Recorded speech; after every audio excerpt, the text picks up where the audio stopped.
Good day, future CPAs. Today, we will talk about Philippine Accounting Standard 33, or the earnings per share. For the introduction, let me introduce to you what PAS 33 prescribes and requires. PAS 33 prescribes the principles in computing and presenting earnings per share to promote inter- and intra-comparability of performance of entities. In other words, sinasabi dito na sa pagpe-present ng earnings per share ay dapat makita ang mga transaksyon at naging performance ng isang kumpanya sa loob ng nasabing period. Next, nire-require ng PAS 33 na ang mga publicly listed entities ay mag-present ng earnings per share information. Publicly listed entities are traded in public market. However, non-publicly listed entities are not required to present earnings per share information. Pero kung gusto nila mag-present, kailangan nilang i-apply ang PAS 33. Next, the earnings per share. According to Milan, earnings per share is a computation made for ordinary shares. Sa earnings per share ay maaari nating ma-measure ang bilang ng ating profit at loss na naganap sa isang period. Ordinary shares represent a normal equity ownership in a company. It has a voting rights. On the other hand, preference share does not have voting rights and normally has no earnings per share computation for a reason that they have a fixed return. There are two types of earnings per share, the basic earnings per share and diluted earnings per share. Let's proceed to the first one. If an entity does not have dilutive potential ordinary shares, it presents basic EPS only. To compute the basic earnings per share, here is the formula. Normally, profit or loss are already given in the problem, as well as the preferred dividend. Before we proceed to the computation, let us first define some terms. First, profit or loss. It is the net income tax expense. Second, preferred dividends. It is deducted in two ways, cumulative and non-cumulative. Sa cumulative, kahit magdeklara o hindi, ay may 1-year dividend deducted. Sa non-cumulative naman, ay ang mga dividend declared lamang ang pwedeng i-deduct sa nasabing period. To compute the basic earnings per share, here's some example. Since given na ang income tax which is the 2.8 million at ang preferred dividend 100,000, 10 peso par, 10% cumulative preference, let us compute the weighted average number of ordinary shares. Sa compute nito, shares times months outstanding. Paano nga ba alamin ang months outstanding? Sa pagbibilang nito ay kailangan bilangin kung ilang buwan ang mayroon bago matapos ang ending period. Tapos, i-divide natin ito sa 12. So first, ordinary shares with 120,000. Since January 1 naka-record, multiply natin ito sa 12 over 12. 120,000 times 12 over 12 equals 120,000. Next, shares issued for cash. 42,000 times 10 over 12, again, 10 divided by 12 dahil may 10 outstanding month before ending period. So, 42,000 times 10 over 12 equals 35,000. Next, 20,000 with a month outstanding of 3 over 12 equals 5,000. Last, sa reacquisition of treasury naman ay ganun din ang gagawin. 12,000 times 2 divided by 12 equals 2,000. After that, add mo lang siya lahat except sa reacquisition. Naka-parenthesis yung reacquisition kasi negative value siya. So, kailangan siyang isubtract. Bakit may negative value ang treasury shares sa computation? Negative siya since treasury shares are negative value from acquisition date at nagiging positive naman ito sa reissuance date. Dahil reacquisition ang nakalagay sa problem, ay magiging negative ito.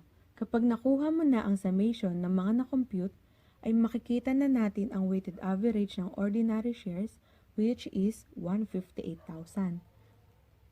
Now, that we have the weighted average of ordinary shares, let us compute the basic earnings per share.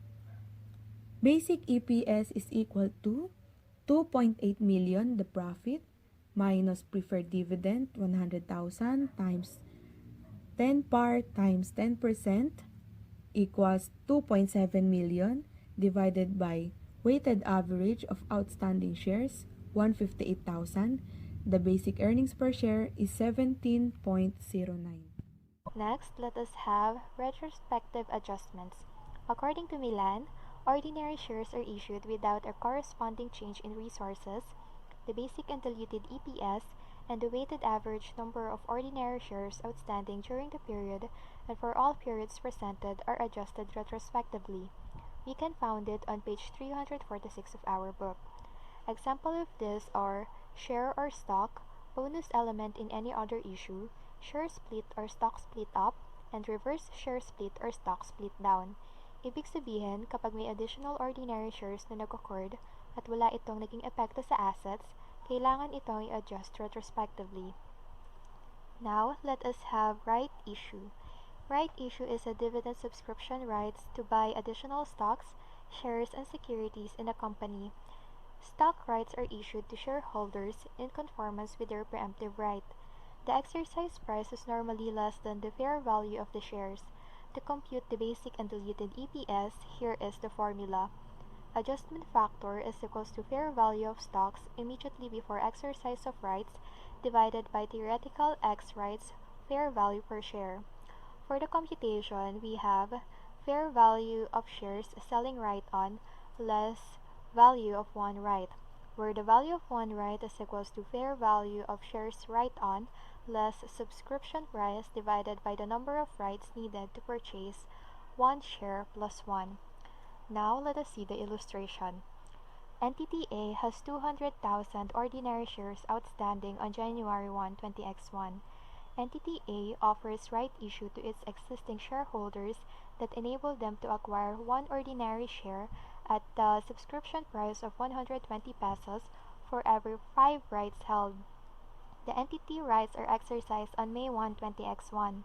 The market price of one ordinary share immediately before exercise is 180 pesos. Entity A reported profit after tax of 2,920x1. So now let us first compute theoretical X rights fair value per share. We have fair value per shares selling right on, it is given of 180 pesos, less value of one right is equals to theoretical X rights fair value per share of 170. How did the value of one right become 10? Here is the solution. Value of one right is equals to FV of share right on less subscription price divided by the number of rights needed plus 1. Now we have 180 minus 120 all over 5 plus 1 is equals to 10. For our next step, we need to compute the weighted average number of ordinary shares outstanding. On January 1, ordinary shares of 200,000 times adjustment factor of 180 over 170 times 4 over 12. It is divided by 4 because adjustment factors is applied only before the exercise date. So 4 siya dinivide dahil may 4 na buwan pa bago ang exercise date. After that, on May 1, 200,000 times 8 over 12. Bakit siya dinivide by 8? It is because sa month of May nag-umpisa ang exercise of rights. So may 8 months pa siya bago mag-end ang period. And for the last one, we need to compute for the basic EPS. Profit of the year, which is 2.9 million, divided by the weighted average number of outstanding shares, we now have 12.58. Diluted earnings per share. Diluted earnings per share, also called diluted EPS, is a profitability calculation that measures the amount of income each share will receive if all of the dilutive securities are realized. An entity with diluted potential ordinary shares, that is complex capital structure, will present using diluted earnings per share, in addition to basic earnings per share, and an entity with no diluted potential ordinary shares, that is simple capital structure, will present using basic earnings per share only. Potential ordinary share. A financial instrument or other arrangement that may entitle its holder to ordinary shares. Examples: convertible preference shares. These are preference shares that are convertible into issuers' ordinary shares. Convertible bonds, options, warrants, and their equivalents. These are financial instruments that give the holder the right to purchase ordinary shares. Diluted EPS is computed when an entity has potential ordinary shares that are dilutive. Potential ordinary shares are dilutive if they decrease in basic earnings per share or if they increase in basic loss per share. Antidilutive potential ordinary shares are ignored. Potential ordinary shares are antidilutive if they increase in basic earnings per share or decrease in basic loss per share. Convertible bonds and convertible preference shares are example of ordinary shares at dilutive sila kapag kinonvert tapos nag-increase yung basic loss per share at kapag nag-decrease yung basic earnings per share.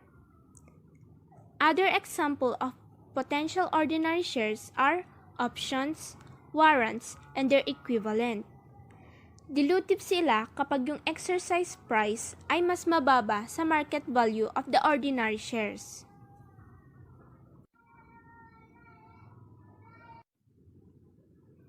Ang pag-compute ng diluted earnings per share ay nakabase lamang sa assumption that the dilutive potential ordinary shares were converted or exercised. Number 1. As if the convertible preference shares or convertible bonds have been converted. Number 2. As if the options or warrants have been exercised. Dahil assumption siya, nadidisregard yung actual date ng conversion. Kaya siya nadidisregard dahil hindi pa talaga siya nako-convert, pero kailangan mag-assume na na-convert na siya for computation proper. Diluted EPS is computed as follows. So, here's the formula. Diluted EPS equals profit or loss plus after-tax interest expense on convertible bonds over weighted average number of outstanding ordinary shares plus incremental shares arising from the assumed conversion or exercise of dilutive potential ordinary shares. Convertible preference shares. Sa pagko-compute ng diluted earnings per share ng convertible preference shares, ina-assume na yung preference share ay na-convert na sa additional ordinary shares. There is no adjustment to profit or loss for any dividends on the convertible preference shares. Nagkaroon naman ng incremental shares dahil sa assumed conversion ng convertible preference share. Here are some example. So, nandito na rin yung formula niya. And magfo-focus tayo sa pag-compute ng diluted earnings per share since napaliwag na kanina ang pag-compute ng basic earnings per share. Basic EPS equals profit or loss ay 1,200,000 minus preferred dividends na 500,000. Kasali ito kasi preference shares na ito multiplied by 6%, which is also included because it has cumulative and part of preferred dividends to be deducted. Then, our denominator, which is 200,000, computing it using the basic EPS formula, ay makukuha natin ang 5.85 na basic EPS. So, nandito na naman ulit yung formula niya. And then, so, based sa formula, kailangan hanapin yung profit or loss at sa given problem, makikita na mayroong profit na 1,200,000 at walang after-tax interest expense dahil the potential ordinary shares are convertible shares and not convertible bonds. Para sa denominator ng formula, kailangan hanapin yung weighted average number na nasa given problem na 200,000 plus incremental shares which is 50,000 multiplied by 2. Kaya multiply sa 2 dahil the outstanding preference share is convertible into 2 ordinary shares. So, ang makukuha natin sagot ay 4. Convertible bonds. Same with the convertible preference share, convertible bonds are assumed to be converted in ordinary shares. Also, there will be after-tax interest expense incurred on the bonds. The incremental shares will still be added in the denominator. Here's some example. So, meron na rin dito yung formula. And we will be focusing on computing diluted earnings per share with the same formula. Mayroong profit sa given which is 1,200,000 at mayroon din namang after-tax interest expense para makuha yung 4 million na imumultiply sa 10% convertible bonds payable at sa 70%. Kaya 70% dahil nilas yung 30% na tax rate sa kabuuan. Sa denominator naman, ang weighted average number of outstanding ordinary shares ay 200,000 based sa given problem. Plus, the incremental shares sa 4 million divide 1,000 multiply 30 ordinary shares. Ang makukuhang sagot ay 4.63. So, may alternative solution para mas madaling makuha ang after-tax interest expense at sa denominator for diluted EPS computation. Sa interest expense na 4 million ay imumultiply sa 10% convertible bonds payable na ang sagot magiging 400,000. Para naman sa income tax benefit of the interest expense 400,000, imumultiply sa tax rate na 30% at ang magiging sagot ay 120,000 na ibabawas sa interest expense para makuha ang after-tax interest expense na ang magiging sagot ay 280,000. Para sa denominator for diluted EPS computation, ang weighted average number of outstanding ordinary shares ay 200,000. Para makuha yung incremental shares na idadagdag sa weighted average number of outstanding ordinary shares, 4 million bonds divided by 1,000 bonds, then multiply by 30 ordinary shares is equal to 120,000, then add to 200,000 at magiging sagot ay 320,000. Options, warrants, and their equivalents. Options, warrants, and their equivalents ay kinoconsider sa pag-compute ng diluted earnings per share kapag sila ay diluted lamang. Tulad ng kapag ang exercise price ay mas mababa sa average market price of the ordinary shares. Kapag naging mas mataas ang exercise price kaysa sa average market price of the ordinary shares, the holder would probably not exercise the option or warrant because the exercise is unfavorable on his part. Therefore, there would be no dilution. When computing for diluted EPS, the treasury share method is used in computing the incremental shares. This method assumes that the options or warrants are exercised, and the proceeds received from the exercise are used to purchase treasury shares at the average market price. The difference between treasury shares assumed to have been purchased and the option shares represents the incremental shares. Ito yung given na gagamitin para makuha yung diluted earnings per share ng option, warrants, and equivalent. Bago mag-proceed sa pinaka-formula ng diluted earnings per shares, kailangan munang kunin ang value ng incremental na wala sa given. Para makuha ang value, ang unang step ay option shares na imumultiply sa total exercise price. Kaya 150 ang total exercise price dahil dinagdag yung fair value of each share option sa option shares. Moving on, ang product na makukuha sa option shares at sa total exercise price ay tatawaging proceeds from assumed exercise of options. Then, yung answer na yon ay kailangang i-divide sa average market price na makikita sa given problem. At makukuha mo yung final answer na tatawaging treasury shares assumes to have been purchased. Yung nakuhang treasury share ay ibabawas sa option shares para makuha ang value ng incremental shares. Dahil nakuha na yung value ng incremental shares, proceed sa pag-compute ng diluted earnings per shares. Same formula. Profit which is 1 million at sa given problem walang after tax kasi hindi ito convertible bonds. For the denominator, yung weighted average number of outstanding ordinary shares ay 100,000 na nasa given problem din at idagdag yung value na nakuha natin sa incremental share na 2,500. Then, profit 1 million divided by 102,500 is equal to 9.76 na diluted earnings per share.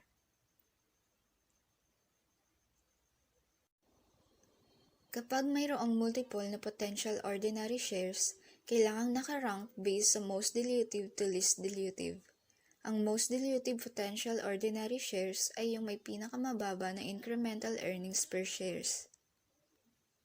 Ang dalawang type ng earnings per share which is basic and diluted ay magkasing halaga sa statement of profit or loss and other comprehensive income. Nagrepresent ng earnings per share kapag mayroong statement of profit or loss and other comprehensive income. Basic and diluted earnings per shares ay presented kahit na ang amount ay negative. If an entity reports discontinued operations, it presents basic and diluted EPS for each of the following: profit or loss from continuing operations, results of discontinued operations, and profit or loss for the year. Gayunpaman, hindi required mag-present ng earnings per share on comprehensive income and total comprehensive income ang isang entity.